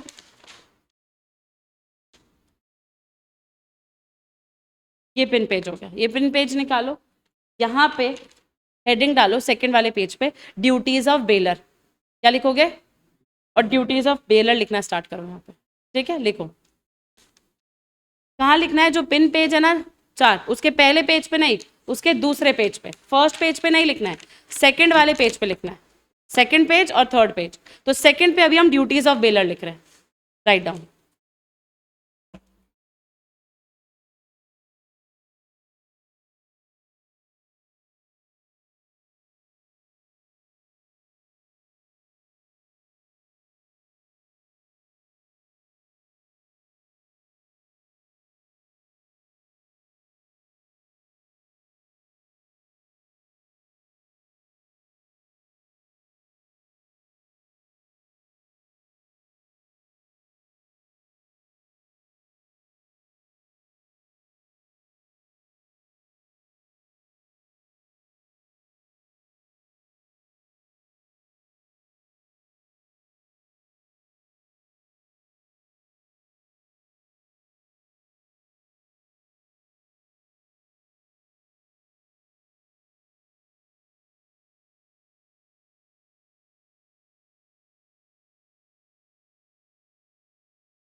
हेलो।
कर लिया यहाँ तक कॉपी? 2 मिनट दे रही हूँ, एक बार फटाफट से चारों पॉइंट रिवाइज कर लो, फिर इसके क्वेश्चंस कराऊंगी, फिर अपन नेक्स्ट पे चलेंगे।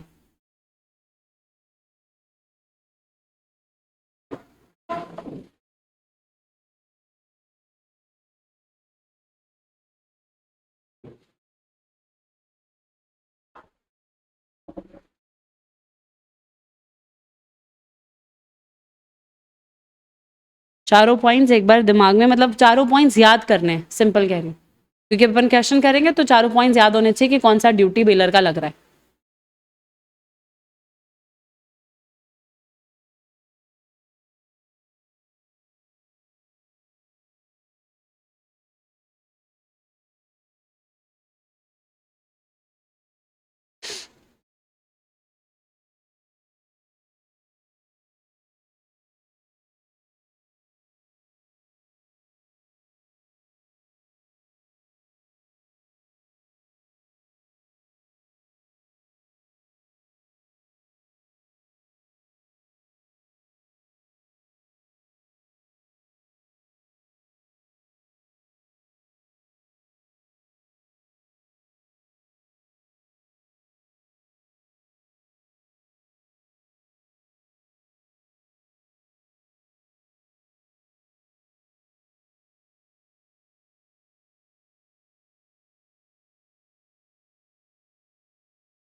ठीक है, ये वाला क्वेश्चन करते हैं। क्वेश्चन नंबर 19 है, May 25 का, 7 मार्क्स का है। देखो क्या बोला है, X was running a business of car on lease. One fine day, Y came to hire a car for his business tour from Delhi to Amritsar. X offered him a Honda City for 50,000 rupees for 10 days on a condition that petrol and told expenses will be bond by him. अब इनके contract में लिखा है कि petrol और toll expenses जो है ये बियर करेगा। During the journey engine of the car was choked. Y has to spend कितने rupees for repair of damages? When he was coming back from Amritsar, brakes of car were also not working and a major accident of Y happened due to this. Y was admitted to the hospital and paid a bill of 50,000 rupees on the recovery. Y asked X to compensate him charges for car repair, engine वाले and hospital expenses, और दोनों मिला के कितने का खर्चा हो गया? X denied for compensation by saying that he was not aware about the engine and brakes fault. उसको दोनों के बारे में पता ही नहीं था. Y filed a suit against X for the recovery of damages. Give your opinion with reference to the provisions of Indian Contract Act. पहला बोला है whether Y can withheld the amount of higher charges 50,000 rupees on account of non-payment of damages. क्या बोला है, language check करो वापस। क्या Y amount को होल्ड करके रख सकता है हायर चार्जेस वाले ऑन अकाउंट ऑफ की डैमेजेस नहीं दिए? मतलब वाई कह रहा है कि तुम अगर मुझे डैमेजेस नहीं दोगे ना तो मैं तुमको ये जो 50,000 रुपए का रेंट मुझे देना था ना वो भी नहीं दूंगा। समझ आ रहा है वाई क्या कह रहा है? सेकंड बोला है mister X was liable to pay damages. क्या मिस्टर एक्स का ड्यूटी बनता है डैमेजेस पे करने का as he was not aware of the facts of fault in the car? अभी हमने पढ़ा gratuitous bailment, sorry, non-gratuitous bailment, duty to disclose, सारे या सिर्फ नॉन फैक्ट्स? सारे। नॉन ग्रेट्यूशियस में सारे फॉल्ट, पहला पॉइंट। अच्छा और क्या लगेगा इसमें? इंजन चोक्ड हो गया तो ये तो फॉल्ट वाली बात हो गई। ड्यूटी टू पे नेसेसरी कि एक्स्ट्रॉर्डनरी भी? नॉन ग्रेट्यूशियस है तो लैंग्वेज में क्या लिखा है सिर्फ, तो इंजन चोक्ड और ये सब एक्स्ट्रॉर्डनरी एक्सपेंसेस भी तो है भाई। नेसेसरी एक्सपेंसेस तो क्या थे? पेट्रोल और टोल एक्सपेंसेस, ये नेसेसरी थे ना। इंजन चोक हो गया, ये तो नेसेसरी एक्सपेंस नहीं था, ये तो एक्स्ट्रॉर्डनरी एक्सपेंस है जो मैंने दिया। तो ये दोनों ड्यूटी आपको आंसर में लिखना पड़ेगा। समझ आया क्या? तो देखो क्या बोला है आंसर।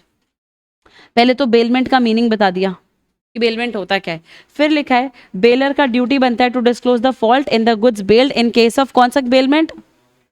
और duty to pay necessary expenses in case of, तो पर नेसेसरी तो नहीं आता है, कौन सा ड्यूटी आता है? Extraordinary expenses. कौन से एक्सपेंसेस, समझ आ रहा है? फिर उसके बाद बेलर का एक और रिस्पॉन्सिबिलिटी होता है टू इंडेमनीफाई द कौन सा लॉस, लैंग्वेज चेक करो यहाँ पे, ये रहा, बेलर वॉज ये रहा, indemnify for the loss which the bailey may sustain by reason of defective title or he was not entitled to make the bailment or to receive back the goods or to give directions respecting them. अब ये तो देखो defective title का था, ये तो किसका था? और सेकंड वाला क्या था? अगर उसने गुड्स लेने के लिए मना कर दिया। पर अगर मैं इन दोनों पॉइंट्स में डिटेल में ना जाऊं और मैं सिर्फ ये पॉइंट भी देखूं, bailor's duty to indemnify the loss, तो वो भी तो करना ही पड़ेगा ना। अच्छा ये कहाँ पे आएगा? ये ड्यूटीज ऑफ बेलर के साथ में राइट्स ऑफ बेली में भी लिखा है। राइट्स ऑफ बेली, बेलर का duty is equal to bailee का राइट है, और बेली का राइट है, चेक करो कि वो क्या क्लेम कर सकता है। और अगर बेली कंपनसेशन क्लेम कर सकता है तो bailor has the right, bailor has the duty to indemnify. अगर बेली डैमेजेस मांग रहा है तो बेलर उसको डैमेजेस पे करेगा ना, तो वो ड्यूटी कहाँ से आया? यहां से आया। आया क्या समझ में? तो नेक्स्ट पॉइंट चेक करो क्या लिखा है। It is the duty of the bailiff to indemnify all the losses and expenses which bailey has to pay on account of defective goods. अगर गुड्स डिफेक्टिव निकलते हैं तो ऐसे केस में बेलर को नुकसान की भरपाई करके देनी पड़ेगी। क्लियर है क्या कॉन्सेप्ट? तो अब इसका आंसर कैसे लिखने समझ में आया? एनालिसिस तो इजी है। वाई ने कार लीज पे ली थी, वाई ने 10,000 रुपये इंजन पे खर्च किए, 50,000 हॉस्पिटल पे खर्च किए, तो ये सब कौन से एक्सपेंसेस है? और इसलिए बेलर का ड्यूटी बनता है कि वो इंडेमनीफाई करके देगा किसको? बेली को। तो पहला पॉइंट कि क्या वाई रेंटल चार्जेस होल्ड करके रख सकता है? रख सकता है, कोई दिक्कत नहीं है। और फिर 10,000 रुपये एक्स्ट्रा मांग लेगा, क्योंकि वाई कितना मांगता है? 60,000 रुपये, पर उसमें से उसको 50,000 रुपये देने भी है रेंट के, तो वो 50,000 रुपये तो रोक के रख लेगा और 10,000 रुपये एक्स्ट्रा मांग लेगा। Second, x is liable for the full 60,000, x को 60,000 रुपये पूरे के पूरे देने पड़ेंगे, क्योंकि बेलर का ड्यूटी बनता है कि वो ऐसी कार देता जो कि fit for the purpose when it was hired.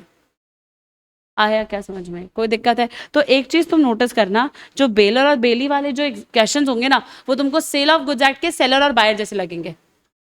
बहुत सारी चीजें सेल ऑफ गुड्स एक्ट में जो सेलर के राइट है, जो अभी आगे जैसे जैसे और पढ़ेंगे ना और फील आता जाएगा good sale of goods act का, क्योंकि बेलर किसका होता है? गुड्स। बेलमेंट किसका होता है? गुड्स का।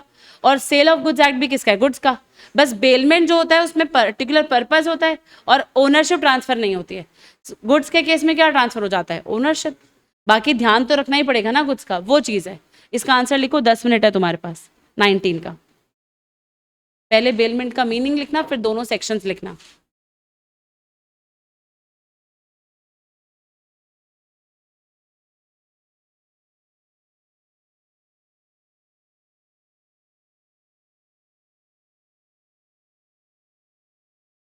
दस 15 मिनट में पढ़ेंगे, 10 बजे स्टार्ट करेंगे, है ना?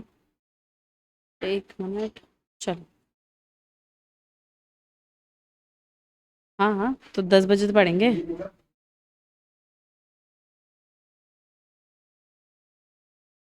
एक क्वेश्चन और कर लेते हैं।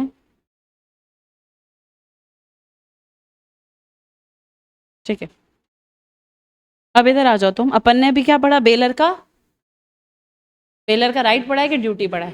तो अब बेली के राइट्स पे आ जाओ। बेली के राइट्स, क्योंकि बेलर का duty is equal to bailee का, तो अगर ड्यूटी पढ़ाने में इतना टाइम लगा है तो राइट पढ़ाने में तो टाइम नहीं लगेगा। ठीक है, राइट्स ऑफ बेली। पहला राइट चेक करो बेली का,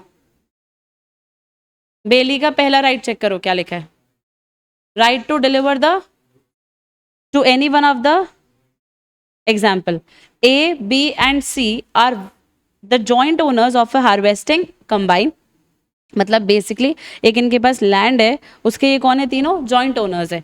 दे deliver it on hire to D, land नहीं है सॉरी, क्योंकि गुड्स होते हैं ना, मशीन है। ठीक है, they deliver it on hire to D for कितने टाइम के लिए डिलीवर किया? 1 महीने के लिए। 1 महीने की एक्सपायरी के बाद डी का ड्यूटी बनता है कि वो ये वापस डिलीवर कर देगा किसको? जॉइंट ओनर्स में से किसी को भी। नेमली ए को या बी को या सी को, किसी को भी डिलीवर कर दो। तो क्या बोला है, इफ जो ओनर्स है जिन्होंने गुड्स का बेलमेंट किया है वो एक है कि बहुत सारे हैं, बहुत सारे, सेवरल जॉइंट ओनर्स है, the bailee has a right to deliver them to any one of the joint owners unless there was a contract to the contrary. ये लाइन बहुत इंपॉर्टेंट है, unless there was a contract. मतलब अगर contract में लिखा होता कि जो गुड्स आपने बेलमेंट पे लिए हैं वो आप बी को रिटर्न करोगे, तो फिर बी को ही रिटर्न करते, और कुछ नहीं लिखा है तो तीनों में से किसी को भी रिटर्न कर दो। समझ आ रहा है सबको? Next, right two. अब देखो बेलर का ड्यूटी है टू इंडेमनीफाई, तो बेली का राइट है टू इंडेमनिटी। क्या बोला है, bailee is entitle to be indemnified by the bailor for, mark करो वर्ड, एनी लॉस, मतलब एनी लॉस, कोई भी लॉस जो उसको हो रहा है, बिकॉज द बेलर वॉज, पहला रीजन देखो, रीजन क्या लिखा है, बेलर के पास राइट नहीं था कि वो बेलमेंट कर सकता है। बेलर के पास क्या राइट नहीं था, सेम अपन ने पढ़ा है बेलर की ड्यूटी में, last point, duty to indemnify for loss. Second, उसके पास राइट नहीं है to receive back the goods, bailor के पास राइट नहीं है कि उसको गुड्स वापस मिले, क्योंकि उसका टाइटल डिफेक्टिव है, तो गुड्स उसको क्यों देंगे, ट्रू ओनर को देंगे ना। थर्ड, बेलर की डायरेक्शंस के हिसाब से काम नहीं होगा। इफ, ये सब चीजें कब है, if the bailor has no title to the goods and the bailey in good faith delivers them back to or according to the directions of the bailor, the bailey shall not be responsible to the owner in respect of the delivery। तो bailey क्या claim करेगा, all the necessary expenses incurred by him for the purpose of, अगर gratuitous bailment है तो वो necessary expenses भी लेता है, एक्स्ट्रॉर्डनरी भी लेता है, पर यहाँ पे एक्स्ट्रॉर्डनरी नहीं लिखा है, वो बाद में आएगा। आ रहा है क्या समझ में? नेक्स्ट, राइट टू क्लेम, ये वही तो पॉइंट है, duty to disclose the fault in case of all the goods. अगर नॉन ग्रेटिशियस है तो necessary non fact unknown fact सब पे डैमेजेस देने पड़ते हैं, और अगर ग्रेटिशियस होता है तो सिर्फ नॉन फैक्ट पे ही आपको क्या देना पड़ता है, डैमेजेस देना पड़ता है। तो पॉइंट नंबर 3 देखो, a bailee is entitled to receive compensation from the for any loss caused to him due to the failure, mark करो word, failure of the bailor to disclose the fault in the goods known to him। if the bailment is for hire, मतलब rent पे है, कौन सा bailment है, मतलब non gratuitous, higher मतलब non gratuitous हो गया ना, पैसे दे के काम हो रहा है, then the bailor will be liable to compensate even though he was not aware. तो वही सेम बात लिखी है, अगर ग्रेटिशियस है तो नॉन फैक्ट के लिए डैमेजेस देगा, नॉन ग्रेटिशियस है तो नॉन और अननोन फैक्ट सबके लिए डैमेजेस देगा। लैंग्वेज आ रही है समझ में? नेक्स्ट, अगर ग्रेटिशियस बेलमेंट है तो bailor shall repay the necessary as well as extraordinary expenses, और ग्रेटिशियस के लिए दोनों लिखा है तो नॉन ग्रेटिशियस के लिए ऐड कर दो ओनली एक्स्ट्रॉर्डनरी एक्सपेंसेस।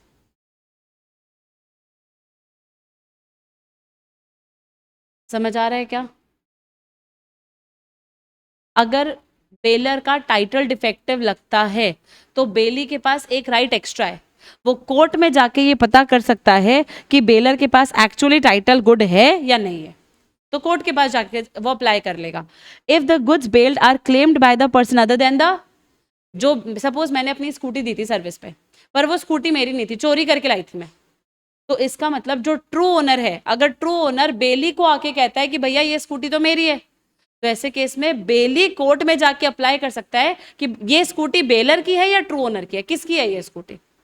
तो देखो, if the goods bailed are claimed by the person other than the bailor, then he may apply to the court to stop its delivery and to decide the title to the goods. Example, a dealer in the TV delivered a TV to B for using in, subsequently C claimed कि जो TV है वो तो उसका है, और उसने TV किस लिए दिया था, only for repair to A, and thus B should deliver it to him. In this case B कहाँ जाएगा, कोर्ट में, टू डिसाइड कि एक्चुअली ओनर है कौन।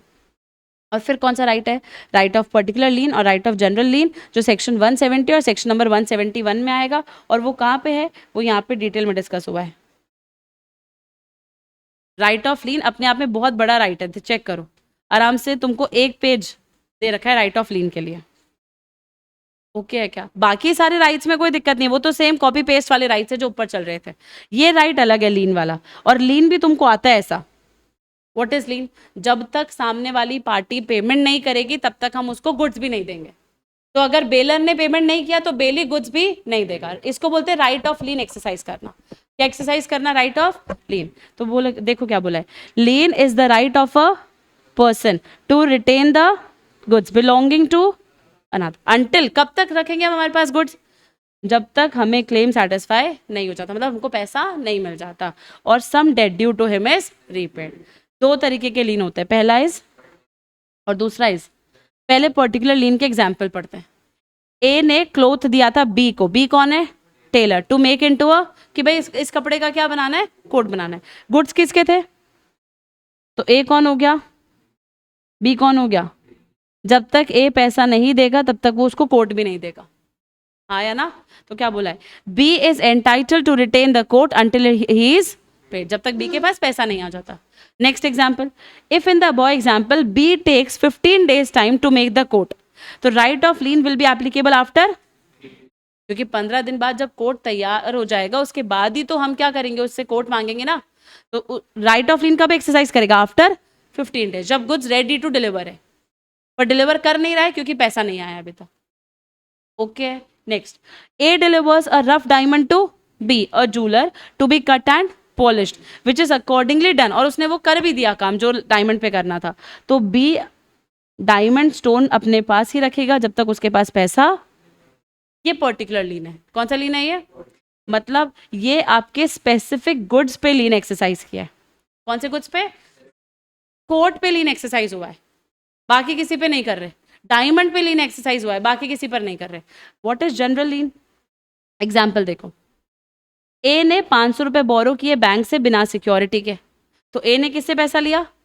500 रुपए का, and subsequently again borrow another 1000 but with security of से, मतलब ए ने पहले कितने रुपए लोन लिया था बी से, और उसके बाद कितने का लोन लिया? 1000 का। 1000 का जो लोन था उस पर क्या था? सिक्योरिटी था। पर फर्स्ट वाले पे सिक्योरिटी, अब क्या बोला, in this situation even where A has return ₹1000, जो सेकेंड लोन था वो उसने रीपे कर दिया, but then to the banks can retain the jewellery given as security to the second loan towards the first loan which is yet to be repaid. मतलब bank अगर चाहे तो फर्स्ट लोन का रीपेमेंट कराने के लिए उससे ज्वेलरी जो सेकेंड लोन पे आई थी वो रख सकती है। मतलब जो ज्वेलरी है ना वो स्पेसिफिकली सेकेंड लोन के लिए था ही नहीं, that jewellery is a security for all the loans जो हम ए को दे रहे हैं, तो वो जनरल लीन हो गया। कौन सा लीन हो गया? वो किसी पर्टिकुलर लोन के लिए हमने नहीं किया, कोई सा भी लोन जो ए लेगा उस पर हम लीन एक्सरसाइज कर लेंगे, जनरल लीन है। कौन सा लीन है? तो जनरल लीन किसी पर भी आप एक्सरसाइज कर सकते हो, किसी भी पेमेंट के लिए। पर्टिकुलर लीन आप उसी पेमेंट के लिए एक्सरसाइज करोगे। ओके है क्या एग्जाम्पल दोनों? अब चेक करो डेफिनेशन कैसे लिखा है। Particular lien it is a right to, देखो लीन में रिटेन होता है, और तुमको अगर याद हो right of stoppage and transit तो उसमें रीगेन होता है। लीन में क्या होता है? रिटेन। आप गुड्स का पोजेशन रिटेन करके रखोगे, कौन से गुड्स का? स्टार मार्क करो। रिटेन ओनली द कौन से गुड्स? पर्टिकुलर गुड्स जिसके अगेंस्ट में क्लेम ड्यू है। अगर कोर्ट का पैसा नहीं दिया है ना तो फिर सिर्फ कोर्ट ही आप खुद के पास होल्ड करके रख सकते हो, बाकी जो उसकी ड्रेसेस है वो होल्ड नहीं कर सकते। डिफरेंस समझ रहे हो? Section 170 provides where the bailee has, in accordance with the purpose of bailment, rendered any service involving the exercise of labor or skill in respect of the goods bailed. He has, in the absence of a contract, has a right to retain the such goods until he receives due remuneration for the services he has rendered in respect of them. Language समझ आया? Next, it is a general lien. कौन सा lien है? Right to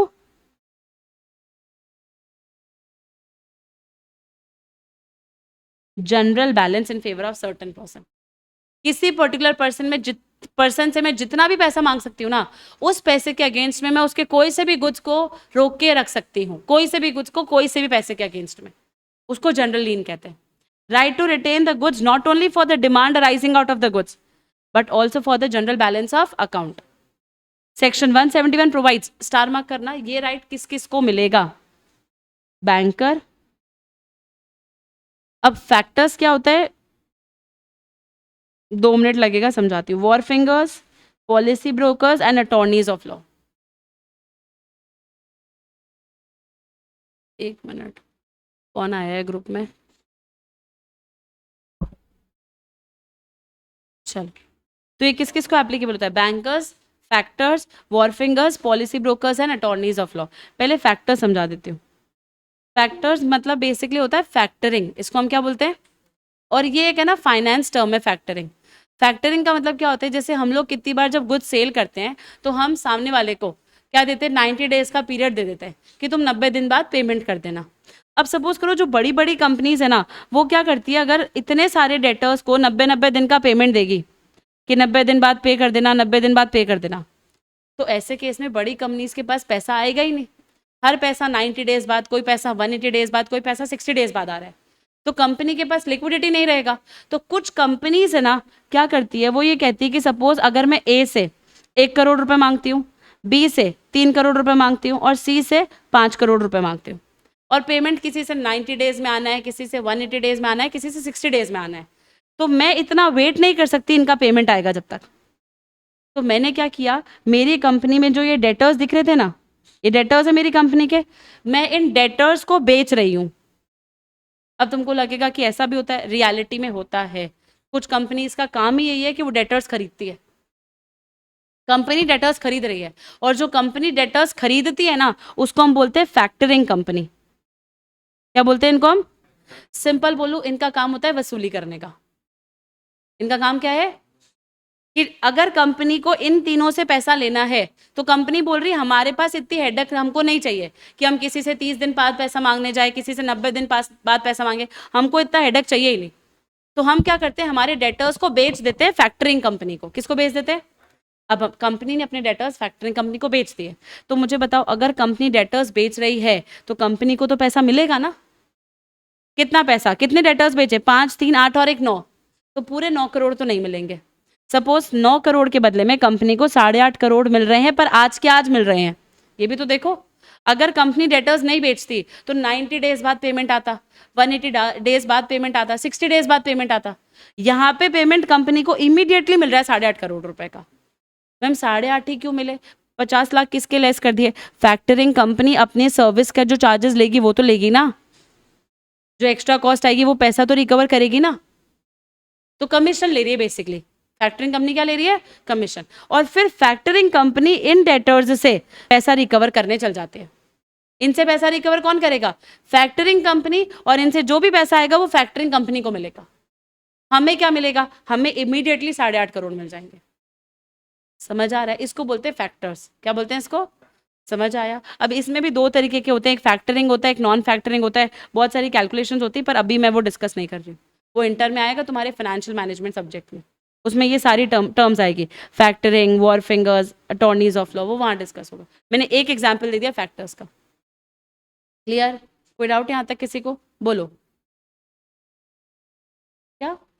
उसके लिए भी अगर पैसा कोई बेड डेड हो जाता है ना, तो कंपनी उसको भी ऑलरेडी इसमें से अज्यूम करके चलती है कि सपोज कंपनी कह रही है, ये जो कंपनी ना जिसने अपने डेटर्स बेचे, वो कह रही है कि हमारा जनरली 1% तो बेड डेट होता ही है। कितना होता है? 1% बेड डेट होता है। तो फैक्टरिंग कंपनी इस 8.5 करोड़ में ये 1% भी एडजस्ट करके देगी आपको। मतलब फैक्टरिंग कंपनी अपना सारा नुकसान, अपना सारा कमीशन, सारा एक्सपेंसेस लेस करके बचा हुआ पैसा आपको देगी, नेट डेटर्स देगी। बेड डेट भी माइनस होंगे। हाँ, क्योंकि फैक्टरिंग कंपनी हमको उसका एक एस्टिमेटेड बेसिस दे के दे रही है। जैसे हमने बोला कंपनी कह रही है 1% होता है बेड डेट, तो फैक्टरिंग कंपनी ने इस पूरे अमाउंट में से 1% लेस करके दे दिया। अब सपोज करो एक्चुअली बेड डेट 2% के हो गए, तो इसमें अपन कुछ नहीं कर सकते, ये फैक्टरिंग कंपनी ने डिसाइड किया था। सपोज करो बेड डेट हुआ ही नहीं, तो भी कंपनी को कोई मतलब नहीं है, क्योंकि कंपनी कह रही है हमने तो डेटर्स बेच दिए, अब किससे कितना पैसा रिकवर करना है वो वसूली कंपनी जाने, हमें उससे कोई कंसर्न नहीं है। समझ रहे हो? डेटर्स बेचते ही मेन कंपनी का काम खत्म, चाहे बेड डेट हो चाहे कुछ भी हो, कंपनी को लेना देना नहीं है। क्लियर? बताओ क्या नहीं आ रहा? ऑप्शन इंटरनेट नहीं आ रहा, रुको। और ऑप्शन क्या नहीं आ रहा था? क्लियर है क्या यहाँ तक फैक्टरिंग? तो यहाँ पे हमने क्या क्या पढ़ लिया देखो, हमने राइट्स ऑफ लीन पढ़ लिया, हमने ड्यूटीज ऑफ बेलर पढ़ लिया और राइट्स ऑफ बेली पढ़ लिया। बाकी हम पढ़ेंगे कल। 5 मिनट का ब्रेक ले लो फिर स्टार्ट करते हैं।